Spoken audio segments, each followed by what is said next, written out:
I'm starting a revolution from my bed, Liam and Noel. You guys, you got to come tour United States. Honestly, I didn't hear that much of your music. I listened. What got me was "Don't Look Back in Anger," and that helps fix me in my mind against this difficult situation with an alcoholic ex-husband. I wanted to kill him, but don't look back in anger. So one activity I thought would be fun is we take so much pride in our stuff, and you can't take it with you. But I mean, I've got a friend with antiques from the 1500s stored up in his house, and people don't see them that much. But in the community, people say, "Oh, he stole something." Well, put it out there. Let them take it. Let the poor people come into the neighborhoods.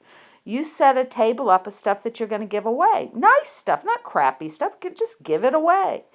That would open minds and eyes. That would be a protest that we need to change this society. Sometimes if you're not exposed to history or foreign languages and things, you don't learn them.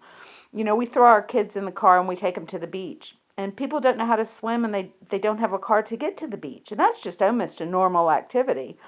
I guess I've been to Disney 4 times, 3 times with kids when I was little. And then I just went by myself and took my lavender dogs. And we had a really great time. I do think there's a lot of value in Disney. And I took a girl from Creighton. I took her to, she's 18. I took her to UVA. She'd never seen UVA. Well, my goodness, what about the Serpentine Wall? And I took her up to Thomas Jefferson's Monticello, which she had never been in, and she's a Virginian. We didn't actually go in it. We lifted up, it was closed, and we lifted up the gate and walked in and looked around a little bit. It was pretty fun. We could have gotten in trouble. But so one of my ideas is just open. You could do this in any city everywhere. But a community that just opens up their hearts and stands out and gives away some stuff. That maybe black people that are so poor they need or they want. What a way to say hello to the community, because within walking distance is the poorest of all poor neighborhoods and the shootings and things like that. And I just am reminded of Stone Soup, of just we can come together as a community and change this and not make it about stuff or, sure, they want a car. And I do too. I don't have a car. I'm trying to save up to get a car. And there's pluses and minuses to having a car, automobile. But if we did that and we had a yard sale day that everything was like 5 cents or a penny and things like that, and you put out a certain amount of clothing, they need clothing.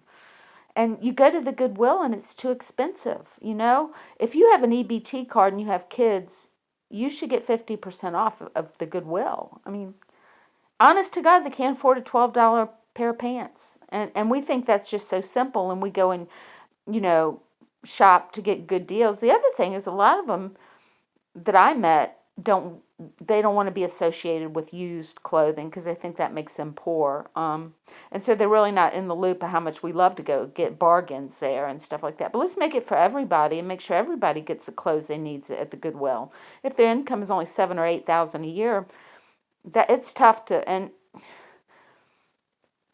punishing people by disassociation is what we're doing. Well, until you can talk right, we're not going to talk. No, you got to include them in the fold and then let them, of course, dangerous people need to be put away, whether it's mental illness and they need to get help in the correct facility. But I just met so many nice people that we just don't have. I saw it so differently. This is not the real world. This is a non-being because this doesn't have to be this way.